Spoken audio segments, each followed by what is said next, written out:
So it's module 2, and now it's time to start diving into some of the work you're going to be doing.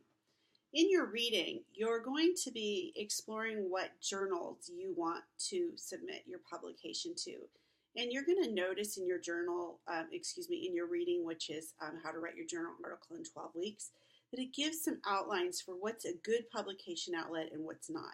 I don't want you to worry about that in this course.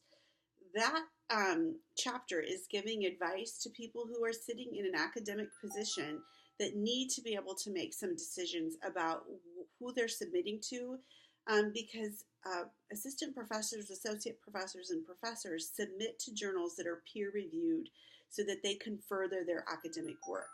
I'm worried about you giving things a try and just getting out there and getting something published. So it doesn't have to be just from a scholarly journal. It can be a magazine, it can be a trade publication, it can be anything that you get your hands on. That's fine.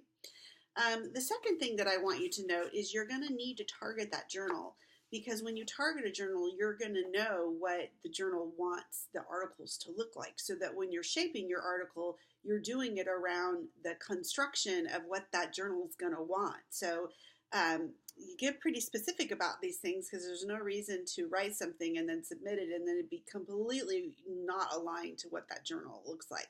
You're going to figure that out by reading a lot of articles from one particular journal. That's how you're going to target this and figure it out.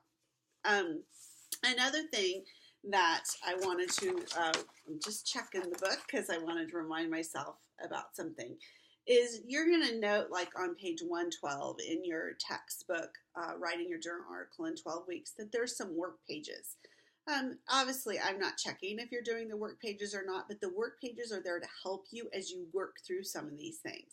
Very soon, you're going to have to start drafting and figuring out what you're writing and what you're writing on and why you're writing it. So it doesn't hurt to start writing out some of your thoughts, maybe get a notebook, start sketching, start taking notes as you're thinking about things, because you want to write them down when you're thinking about them, because it's so easy to forget, especially when you start writing in the writing process.